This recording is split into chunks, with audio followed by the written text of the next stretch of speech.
Welcome again. This is Brother Quincy Gardner with the lesson number 47. Again, dealing with definition of terms.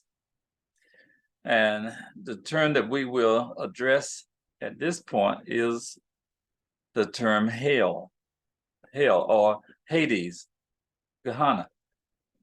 And I know that some places in the Bible it defines hell as the place of burning, a dump site, in contextually is sometimes used in reference to a dump site and stuff like that.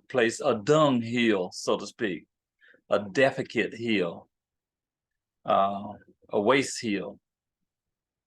But I'm defining hell as the hell in context in reference to the term what Jesus used in the book of Luke, where he gave the example of the rich man and Lazarus, so that we can be clear on what context I'm referring to hell and not the other places where it speaks about it was a place just outside Jerusalem where they cast all the dung and the refuse. Okay. Now, hell, the temporary placement for the unrighteous dead who awaits the permanent relocation to the lake of fire. Let me read that again. It's a very short definition. It's a temporary replacement for the unrighteous dead who awaits their permanent relocation to the lake of fire. Now, the reason I say temporary placement for the unrighteous dead, a temporary location for the unrighteous dead.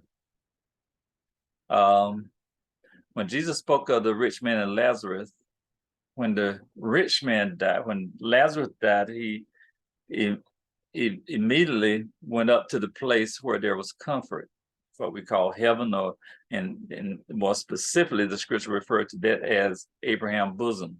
We'll talk about that later. But then the rich man, when he died, he immediately opened his eyes in hell, being in torment. And he saw Lazarus in Abraham's bosom. Now, the story, the account of that indicates that the rich man was consciously aware of his situation. He was consciously aware of where he was. He did not complain that he did not, that no, I don't deserve to be here. There was no such proclamation as that by the rich man, by that person who was in hell. He did not claim or proclaim that I don't deserve to be here. But he lifted up his eyes in hell, being in torment, and there was nothing else that he could do. And he he wanted some water. And of course, I've taught on this before.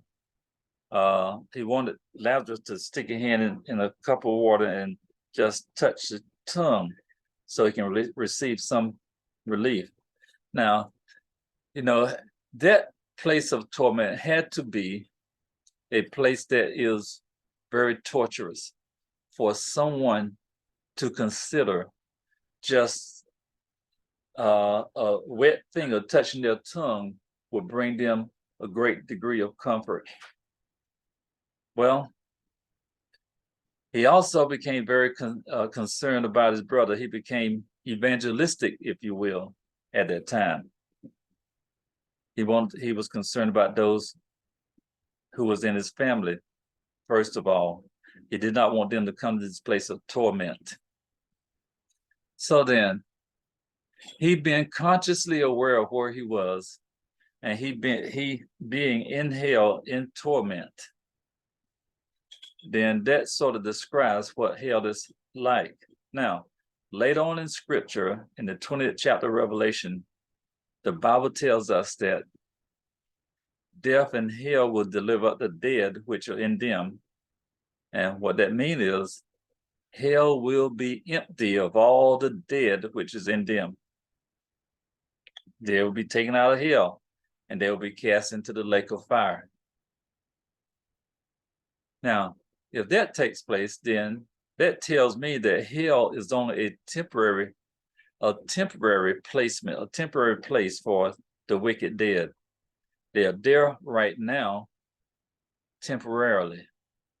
There will come a time at the great white throne judgment, as we call it, in which hell will deliver all the dead that's in it. And those dead will be judged and cast into the lake of fire.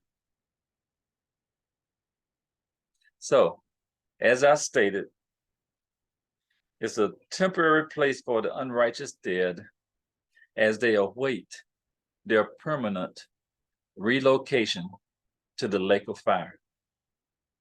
That's what hell is. Short and simple. I appreciate those of you who have listened.